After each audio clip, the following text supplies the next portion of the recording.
On to our developing story tonight. A committee appointed by the Western Province Department of Education to look into the incident where a 13-year-old girl from Horna claimed that she took several coconuts from an adjoining land to raise 800 rupees in order to paint her classroom furnished findings through a report today. Now, the investigation had been carried out by a 4-member committee headed by the Director of the Education in the Western Province, P.N. Ailapperuma. According to the findings of the 4-member committee, parents of the school had agreed to collect 800 rupees from each child. However, the investigation report reveals that the 13-year-old girl had been exempt paying this sum of money. The report also confirms that the classroom in question had in fact been painted. It has also been revealed that the Provincial Council had allocated funds amounting to 150,000 rupees to paint the school building in 2012.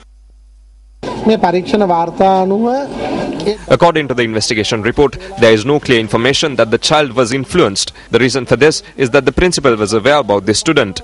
The principal had worked according to the circular of the Ministry of Education to uplift schools. If the police informed the Department of Probation and the principal when they conducted investigations, there would have been alternatives.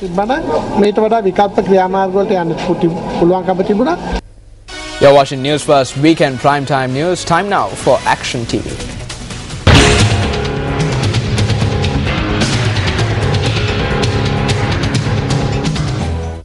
The issue pertaining to government school students being charged money was debated at the recently held cabinet meeting as well as in Parliament. However, the manner in which some government officials approach this issue is truly humorous. The Cabinet of Ministers had decided to formulate a circular which bans the officials from charging money from students. However, the humorous fact is that while steps are being taken to formulate a new circular, officials have taken no steps to monitor whether principals and other officials of schools are adhering to the circulars in this regard, which are already active. Circular 17 of 2008 forbids money being charged from students who enter schools for advanced level classes. Circular 19 of 2012 forbids money being charged from students who are enrolled for grade 1 classes. Circular 37 of 2008 forbids money being charged from students who are enrolled for grade 6 classes and students who are enrolled to classes from grade 2 up to grade 11. It is saddening that so many circulars have to be issued in a country where education is considered to be a free service. Even in such a backdrop, school officials freely charge money from students, and one would find it difficult to find parents who had not been confronted with this issue. There is a sharp increase in reports of officials charging money from students showing no regard for the government circulars after individuals who have plenty of experience in hoarding wealth through education reach the echelons of governing free education. One such official defended the school authorities charging money from students during a function held at the Nellore National School. This took place in a backdrop where parents of this school protested against students being charged 1,000 rupees each to organize the said function. Quoting official records, Action TV revealed that money collected from students in this manner were utilized for many unnecessary purposes, including to purchase a suit of clothes for the principal. However, even after such revelations, education officials made sure that they took no action against the perpetrators of this incident. Incidentally, when considering the allegations of fraud leveled against the government sector, a majority of the such complaints involve officials charging money from students.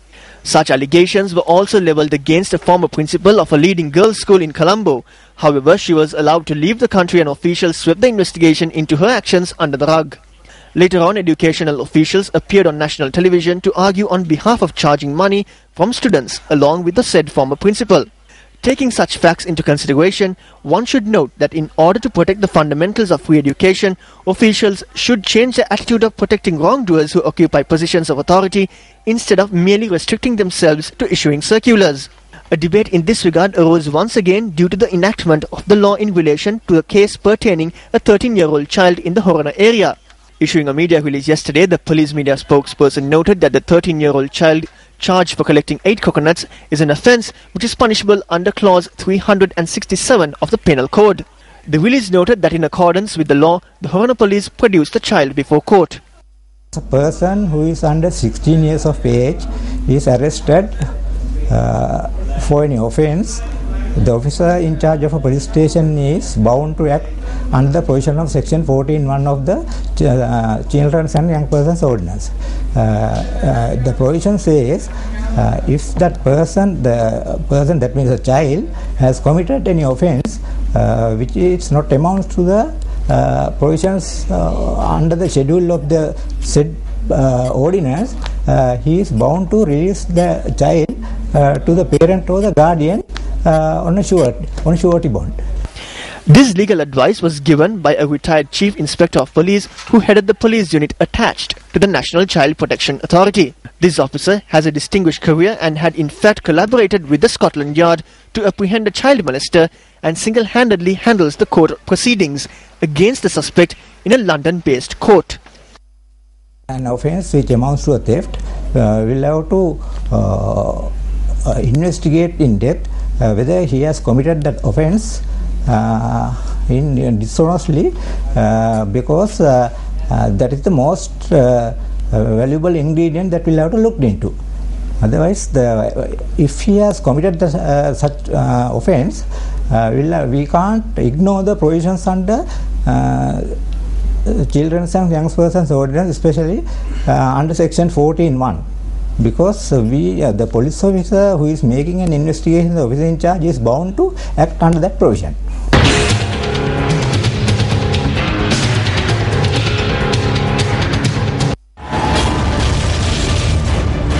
Murder of journalist Sivaram.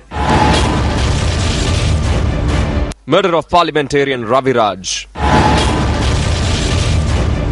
Murder of senior journalist Lasantha Wickrematunge. Murder of former Parliamentarian Bharata Lakshman Premachandra. Assault on the Secretary of the JSC Manjula Tilakaratna.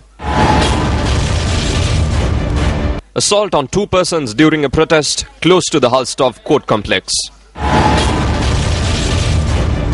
Have proper investigations taken place into these incidents? The most recent incident, a 13-year-old schoolgirl produced before the courts for collecting several coconuts in Horana. Why is the law being implemented in different ways? Let's now take a look at the newspaper cartoon of the day.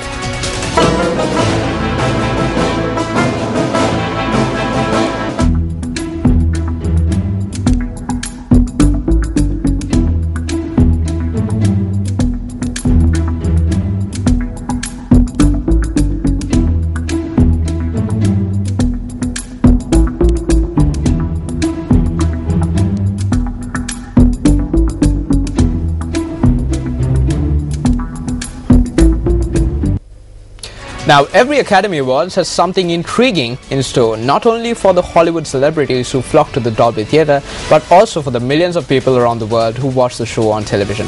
Now, this year's Academy Awards also promises the creation of history in a single night. Newspaper Shahin Jirampati and Katrina Chang reports.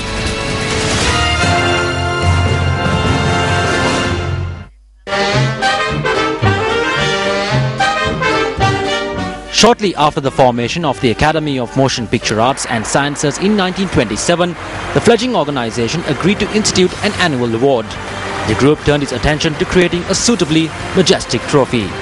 However, this award ceremony, which brings the glamour and glitz in Hollywood celebrities, has evolved into something extraordinary.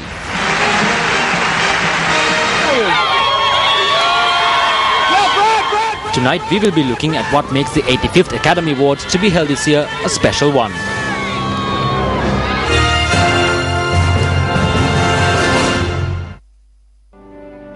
Bradley Cooper, Hugh Jackman, Emmanuel Riva and Quanzane Wallace are nominated for the Oscars for the first time. Silver Linings Playbook is the first film since Warren Beatty's 1981 epic Reds to earn spots in all 4 acting categories, as well as Best Picture, Director and Screenplay. 85-year-old French actress Emmanuel Riva is the oldest actress to earn a lead nomination, while 9-year-old Quanzane Wallace is the youngest to be nominated. If Daniel Day-Lewis wins Best Actor for Lincoln, he will be the only one to have 3 Oscars in this category. Jack Nicholson is currently the Oscar record holder with 3 wins, but one of those was for Best Supporting Actor. If Denzel Washington wins Best Actor, he will be the first black actor to have won 2 Oscars in that category.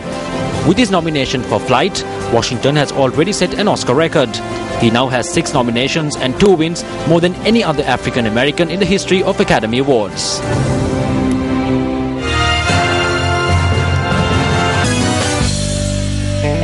On to sports news now. Sri Lanka is to take on Australia in a decisive Super 6 encounter tomorrow in Mumbai in the ICC Women's Cricket World Cup.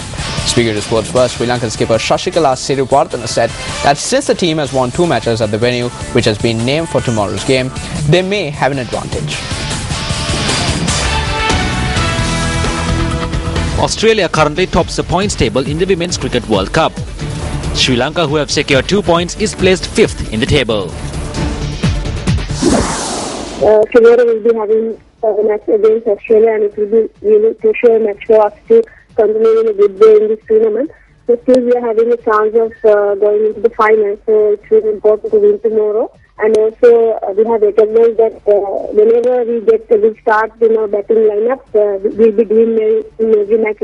So I think tomorrow also we need to go for a good start to see that first or secondly batted. So I think I believe in my batters a lot, and Shani will continue her good work. So hopefully if we can win tomorrow, we'll be still in the tournament. Speaking some Formula 1 news, Lotus driver Kimi Raikkonen set up the fastest lap time on the final day of the Formula 1 testing at the Jerez circuit in Spain yesterday. Kimi Raikkonen's best lap came on a short run on soft tyres in the afternoon and ensured that the team had the fastest lap time in 2 of the 4 days of the season's first testing session. Romain Grosjean of France was quickest on Wednesday in the team's promising new E21 machine. The second quickest time was set by Jules Bianchi of France in a Force India car, furthering his claim on the vacant seat in the team alongside Britain's Paul di Resta. Defending world champion Sebastian Vettel was the third fastest on Friday, although he spent much of the day putting his car through long runs on medium and hard compound tyres. Sauber's S. Gutierrez registered the 4th quickest time, followed by John-Eric Byrne of Toro Rosso and Lewis Hamilton of Mercedes, who suffered a brake problem during Wednesday's session, which left his car nose first in a tyre barrier. Earlier in the day, Ferrari suffered a gearbox problem after just 3 laps and came to a halt in a cloud of smoke. The stricken machine was whisked back to the garage for repairs before Pedro de la Rosa was able to get back on the circuit. The second pre-season test of the year begins on the 19th of February at Barcelona's Circuit de Catalunya.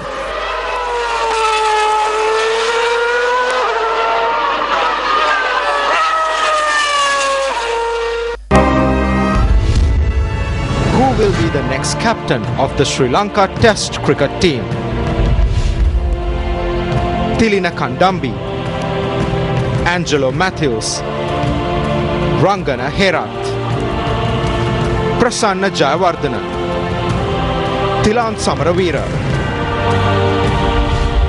Vote by typing test space your answer and send to 7788.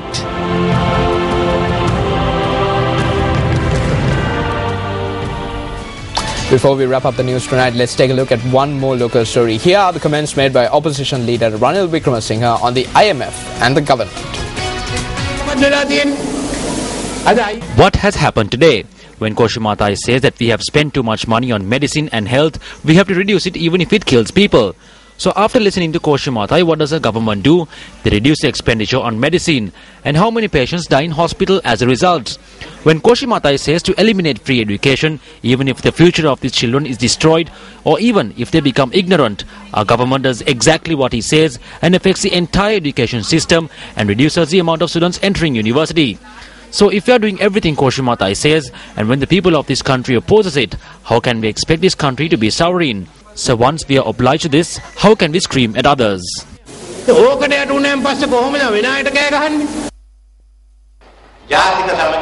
This government has put forward 3 or 4 reports to create national unity. Let us act in keeping with those reports.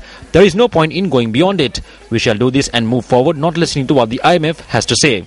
Let us unite to protect the democratic socialist republic. May the republic progress. Let there be a better future. And on that note, we wrap up this edition of News First Weekend Primetime News. For the News First team, I'm Ramesh Shivagal Pandara. Good night.